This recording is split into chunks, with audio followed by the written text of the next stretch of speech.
smooth, slow, easy swings at the start. Now everybody's a little bit different.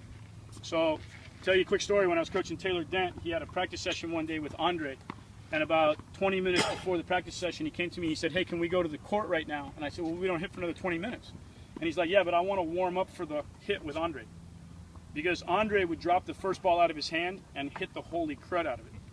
So everyone's a little different. And Rafa's the same now. We were talking with some of the boys who've had a chance to hit with Rafa at the U.S. Open or other tournaments to warm him up. And they were saying, you know, Rafa's the same. Rafa drops the first ball and he unloads on the first ball. So everyone's a little bit different. But anyway, that's just a short court to start with. So the guys are just going to hit down the middle for a little bit. In the course of the hitting, one of the things that we try to do, that I try to do, Mitch Kruger is one of the guys that I'm working with here. I have two guys that I'm really specifically in charge of this week, or not just this week, but Mitch Kruger and Stefan Kozlov.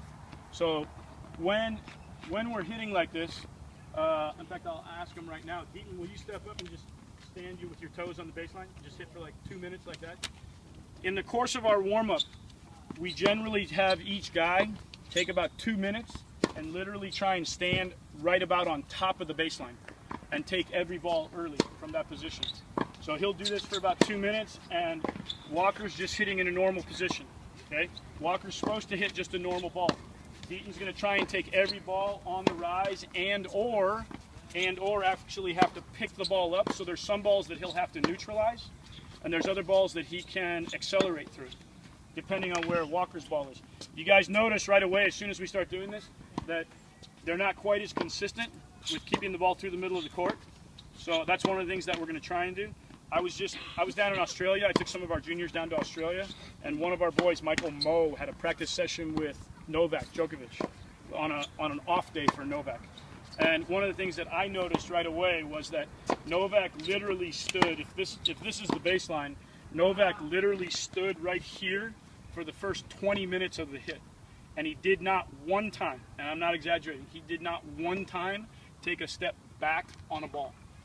And the other thing that I was very cognizant of in the course of him doing that was that not only was he in this position the whole time, but that balls that landed right on the baseline or even a little bit beyond the baseline, he picked every ball up from out in front of him, and the trajectory of his ball very rarely changed.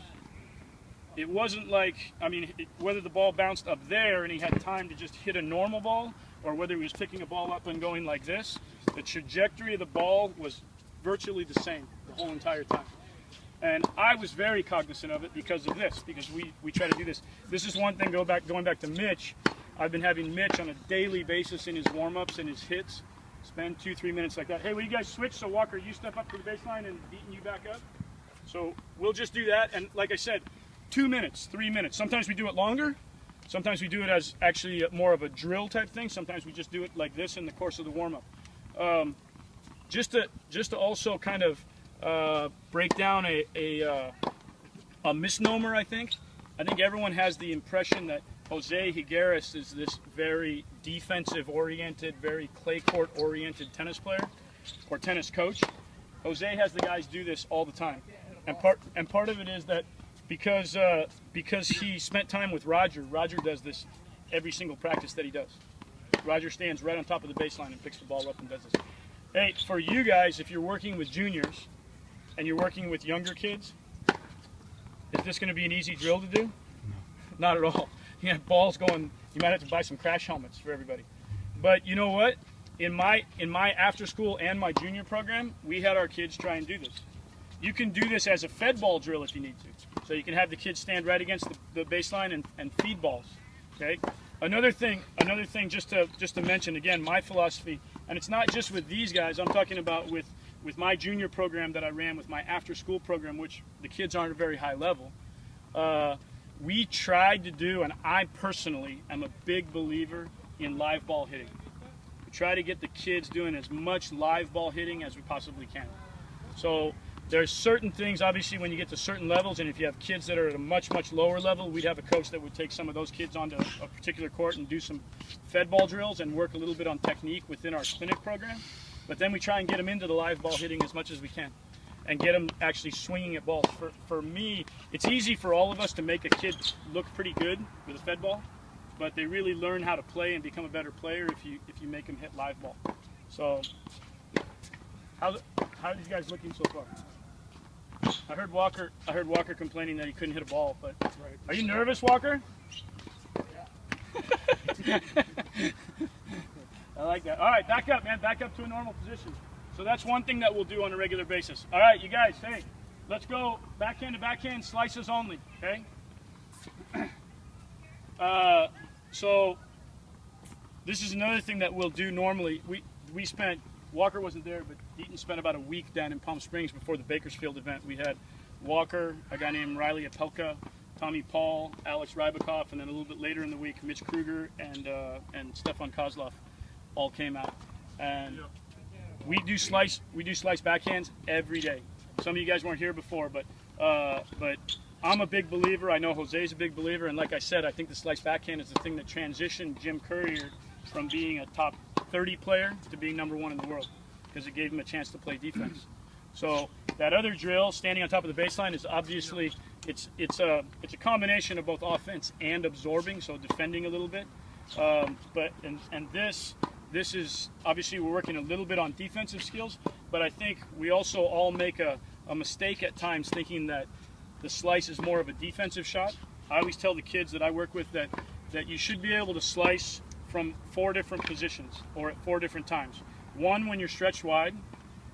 2, when the ball's short and low in front of you, because too many kids, especially with two-handers, are trying to hit the ball from up in a position like this where they're reaching out in front, so you need to be able to slice that ball. 3 is a transition ball when that's appropriate, and 4, when you want to.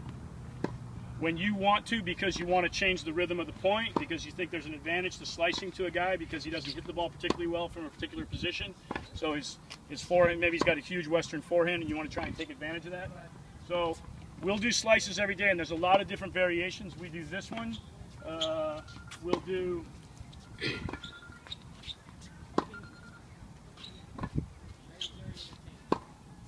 Hey Walker, hold up one sec. So we'll do in our off-season training. In our off-season training last December with all the pro guys, which me and Tom Gullickson ran in Boca, about 3 or 4 days out of the 5 a week, sometimes 5 days a week, we would do.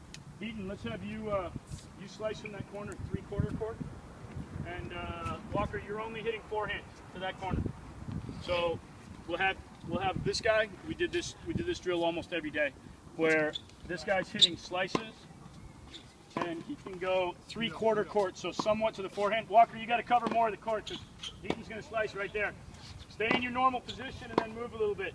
So you're making this guy actually have to move this way to play a forehand, move this way to play a forehand. He's not going to slice all the way down the line. We give him 3/4 court all the way over to the backhand corner, and this guy's hitting slices only. And we try and get, that does 2 things. 1, this guy's slicing off of a topspin ball instead of slice to slice. So, and we try to get the guy who's slicing off the topspin ball to get in and lean on the ball a little bit, or recognize when he has to get away from the ball a little bit more. And then we get this guy working off of his forehand, attacking the ball a little bit off of the slice. If this guy floats the slice, we want them to attack a little bit more. If they get a more penetrating ball, then they have to lift the ball a little bit more. Yep. What's your thoughts on playing out balls while they're warming up, or while they're drilling? That's a great question for me personally.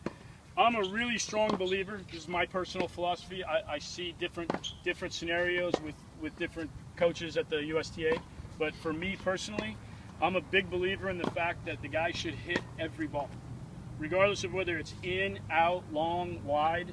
I tell the guys, even if they have to hit the ball out of the air, hit the ball out of the air. Actually try and make a turn and hit the ball out of the air, or hit a ball like this out of the air. I believe, and I tell the guys all the time, there's a benefit to hitting every single ball and recognizing and getting the timing of what you have to do to make a ball. And actually, one of my favorite balls to see the guys hit is, it goes back to the drill we did at the beginning where they're standing against the baseline, is if a ball is a little bit long and you have to actually get down and pick that ball up off of a quick hop and neutralize that ball and try and concentrate on your trajectory. So for me, I tell the guys, play every ball. That's one of the things, again, going back to running a junior program or an after-school program, there's a lot more balls that go out than hitting these guys. So I try to tell the kids all the time, just keep every ball in play. Try and keep every ball in play. We try to really focus on not missing in the net, miss long, miss wide. If you do that and the other kid's running balls down and keeping balls in play, then